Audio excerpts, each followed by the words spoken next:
Bienvenue dans le 7 minutes. Au sommaire de cette édition, une entreprise allemande veut investir plus de 200 millions d'euros dans le sud de Komwe. Parc d'attractions, centre commercial et autres projets structurants sont au programme. Niekre Joseph Thierry a soutenu sa thèse de doctorat à l'université Alliance chrétienne d'Abidjan, décrochant la mention très honorable. Retour sur la cérémonie.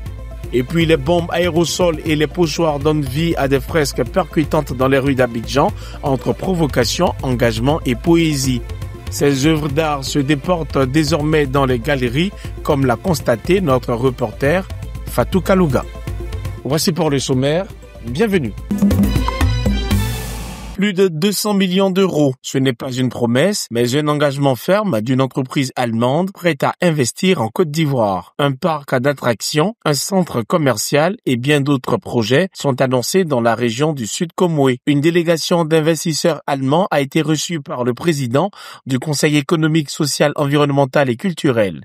Au cœur des échanges, des projets concrets et un cap clairement fixé. Un point important du développement économique d'un pays. Et l'Allemagne étant le pays par excellence où le secteur privé a fait ses preuves, il nous appartenait, moi, en qualité d'ambassadeur, de faire la promotion de la Côte d'Ivoire. Et c'est dans ce cadre-là que j'ai accompagné une forte délégation d'opérateurs économiques allemands en Côte d'Ivoire. Et tout à l'heure, on a eu un échange assez fructueux avec le président du CESEC, à savoir le Dr Aka Aoulé, parce qu'il y a une structure qui est spécialisé dans la conception et la réalisation des infrastructures commerciales et combiné maintenant avec des parcs d'attractions et des loisirs. Et ils sont les leaders dans le domaine. Il y a un an, ces mêmes investisseurs échangeaient à Berlin avec le président du CESEC sur les opportunités qu'offre la région du Sud Komwe. Aujourd'hui, les promesses laissent place à l'action. Derrière cette percée, une stratégie discrète mais efficace, la diplomatie économique menée tambour battant par l'ambassade de Côte d'Ivoire en Allemagne. L'ambassadeur d'Allemagne en Côte d'Ivoire, son Excellence Mathias Veltin et son épouse ont été officiellement intégrés à la catégorie générationnelle Tchagba-Djéou du village de Blokos. Dans le cadre de cette cérémonie traditionnelle, empreinte de solennité, chaque classe d'âge à tour présentait ses activités au diplomate et à son épouse, témoignant du profond respect attaché aux us et coutumes locaux. À l'issue de cette intégration, de nouveaux noms leur ont été conférés, symbole de leur appartenance à la communauté. Son Excellence Mathias Veltin porte désormais le nom de Diagou Nyaba Mathias Veltin, tandis que son épouse est appelée Diagou Agou Regina Veltin. Ça, c'est vraiment un moment très touchant pour nous, un moment où la Côte d'Ivoire,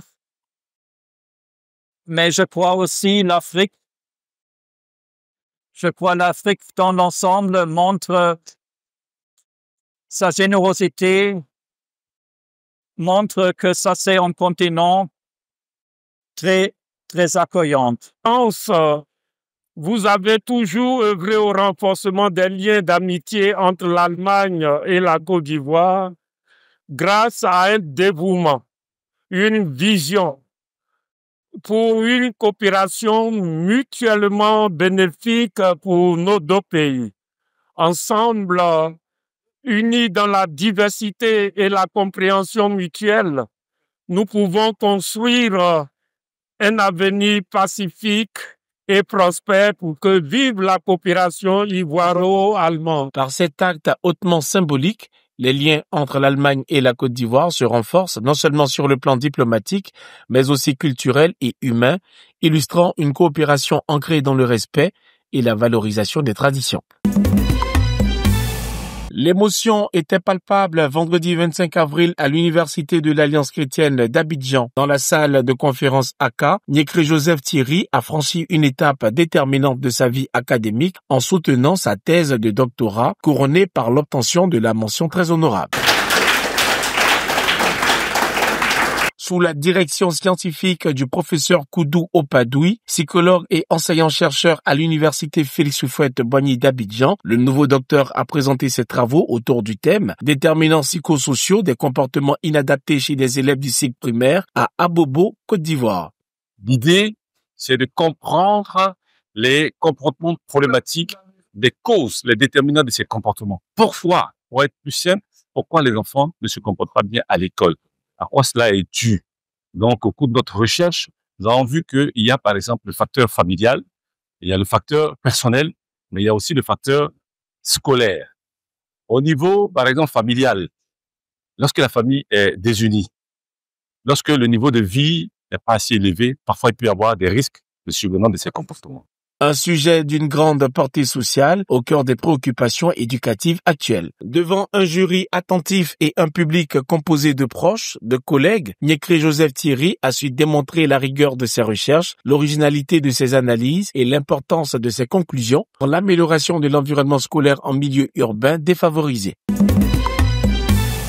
Dans les rues d'Abidjan, les graffitis explosent en couleurs, les dessins interpellent, les messages s'inscrivent à la bombe ou au pochoir entre provocation et poésie. Mais aujourd'hui, ces œuvres quittent le béton pour rejoindre les galeries. À la Fondation Bénédicte Janine Kakoudiagou, passionnés d'art urbain, curieux et collectionneurs, se retrouvent pour découvrir ce que certains appellent déjà les nouveaux murs portables, des toiles puissantes, moins d'un monde en perpétuelle mutation. On me disait graffiti, street art. J'imaginais plutôt des gribouillages, des choses un peu maladroites. J'avais un peu d'appréhension, je dois dire.